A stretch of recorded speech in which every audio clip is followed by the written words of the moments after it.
ma propre expérience et de ma reconversion professionnelle. J'ai fait des études d'audit, comptabilité et finance. Puis à un moment dans ma vie, c'était plus pour moi et j'ai décidé de me reconvertir. Et c'est à ce moment-là que j'ai choisi la sexothérapie.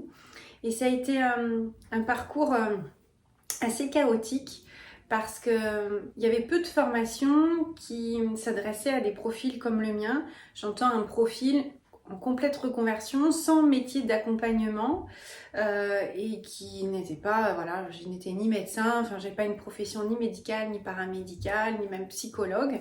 Et donc il y a beaucoup de portes qui m'étaient fermées. Donc j'ai quand même réussi à trouver une école à ce moment-là et j'ai fait une formation à distance qui, une fois terminée, pour moi était vraiment très très légère et je n'étais pas du tout outillée pour pouvoir faire mon métier correctement, en tout cas comme je le fais aujourd'hui.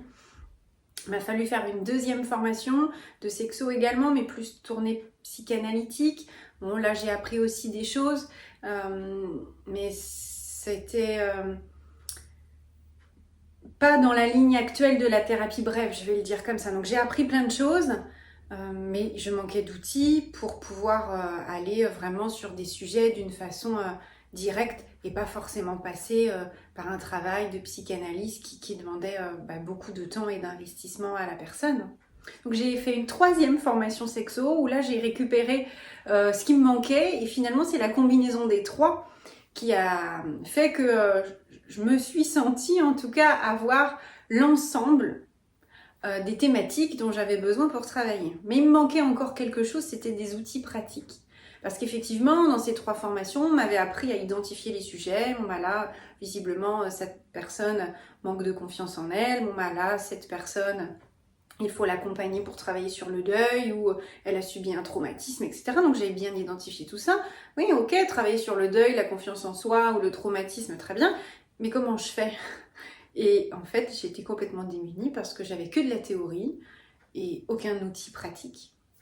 Et donc j'ai fait au fur et à mesure des années différentes formations d'outils pratiques pour le coup, sophrologie, PNL, art-thérapie, fleur de bac, constellation familiale, EFT, etc., etc. Je vous les cite pas tous, que j'ai adapté à la sexo, parce que bien évidemment, c'est des formations de base qui n'étaient pas adaptées à mon métier de la sexothérapie.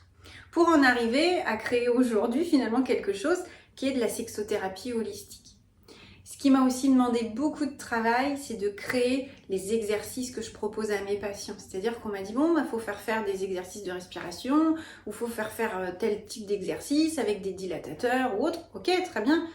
Mais le patient, lui, pour s'y retrouver, il a besoin d'une fiche construite, on lui donne la photocopie, ou si on est en visioconférence, on lui envoie par mail. Et tout ça, ça m'a demandé beaucoup de temps de créer ces exercices. Et j'aurais tellement aimé qu'on me les fournisse quand j'ai fait ma formation pour commencer plus simplement. Voilà. J'avais aussi besoin d'outils plus concrets pour les consultations, des planches anatomiques, la roue de l'activité sexuelle, bon bah voilà, que j'ai bricolé avec un vieux CD, un carton la première fois. En art-thérapie, on utilise beaucoup de photolangage. Enfin, tout ça, j'ai dû le créer. Et à un moment, ça a fait sens de me dire, je ne peux pas utiliser tout ça toute seule en fait. Ça pourrait servir à d'autres praticiens. Et l'idée est venue de créer une formation de sexothérapie holistique. Et c'est à ce moment-là que le projet de l'ESH est né.